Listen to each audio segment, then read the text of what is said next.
Oh my God guys, may ano kami. Allowed kami man 20 hours per year na volunteer. So pag nag-volunteer kami here and there, 3 hours, 2 hours. So nag-volunteer kami today. Kung saan ako nag-volunteer din last 2 weeks ago. Food bank. Sadali na na-distract ako kasi paikot ako. Food bank. Oh my God, nakikita nyo guys. Kung hindi ka mahiya, Diyos ko, putin mo talaga dalawang malalaki galing Costco na croissant. Tapos papaya. Nahiya na lang kami, sobrang bigat na eh. Isang box, tapos isa din, kalahating box yung nahiya na din siya eh. May isa siyang malaking box.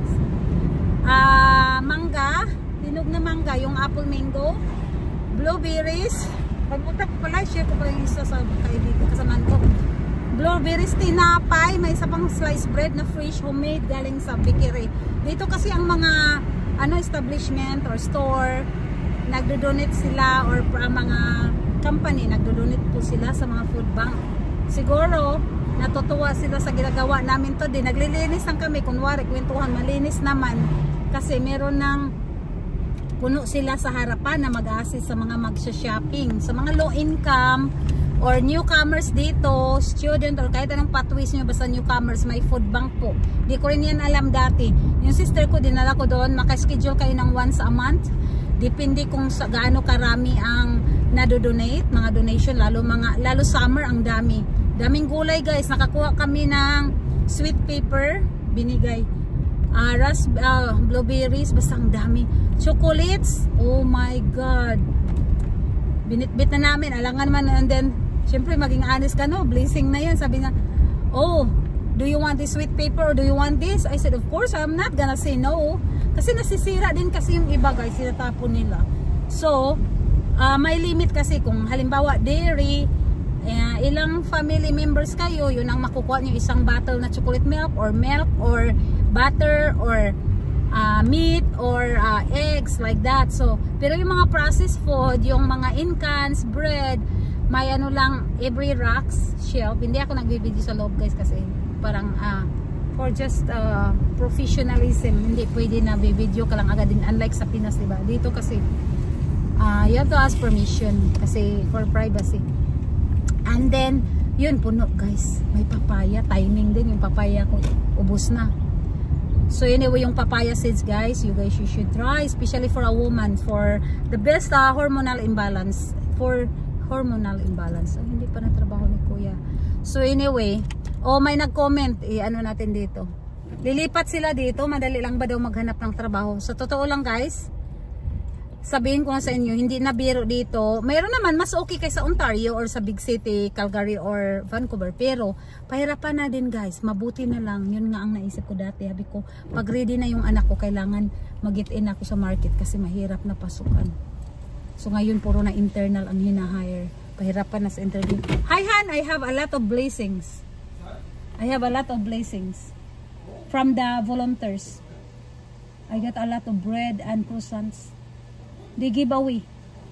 I think they're happy our service.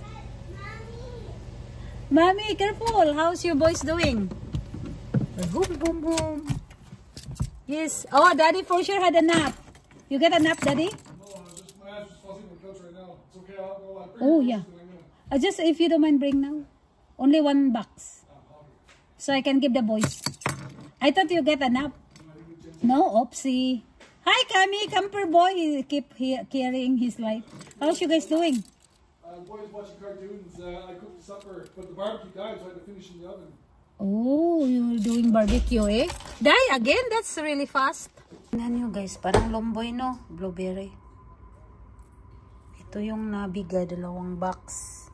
Hinugasan ko na, tapos ilagay ko sa fridge. Tapos ito yung mangga, gustong-gusto sa anak ko. So sweet na na, nilagay ko na sa rip. So sweet. Very sweet. Finish all the mango. And I get a papaya. Kape muna guys bago balik trabaho. May 40 minutes pa naman kami. So break naman kami pagdating ng 5 o'clock. And then the day after, nag-usap-usap kami. Mag-get together sa bahay. Sa parking sana yun. Sorry. Sa park. Centennial Park kaso maulan. And the next day, babawi ang nanay. Time for the kiddos. Ganun taga pag hands-on parents, no? Kailangan. Magigilty agad, no? Kailangan kasi may time para sa mga bata. Kasi malaki You did a proper gear, buddy. So, ito, dinala ko to saglit sa Walmart tong batang maliit. Kasi gusto niya na. You can't even Anong tawag? Rollerblade yung bago. Go! So, Go in the bushes! I want to go pee. front Go in the yard, bushes. having so much fun. Hala, ihi na yung maliit ko. Cover your bum from the neighbors. Marunong na ihi, tatago.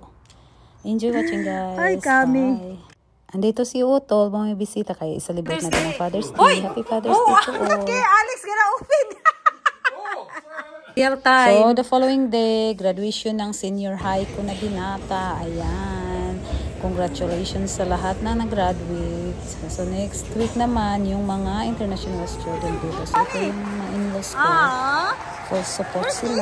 Dito na sila mga great job. Congratulations. Grads. I'm proud to all parents. Good luck for the new journey. Enjoy watching, guys.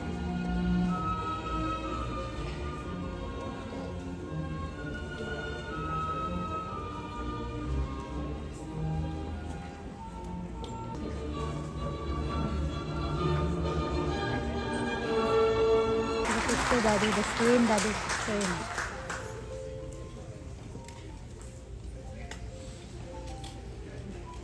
Ethan Xavier Boudreau, graduate, honors with distinction, Contribution Certificate, the Ron Smythe Memorial Community Leadership Scholarship in the amount of $1,500, the Mary Micah Scholarship in the amount of $1,000, the Friends. Ito, diskurso time na for our graduate. It's only later in life you feel how much you needed it. Yeah, So, yeah. exactly. Good for you. Definitely. And you did it.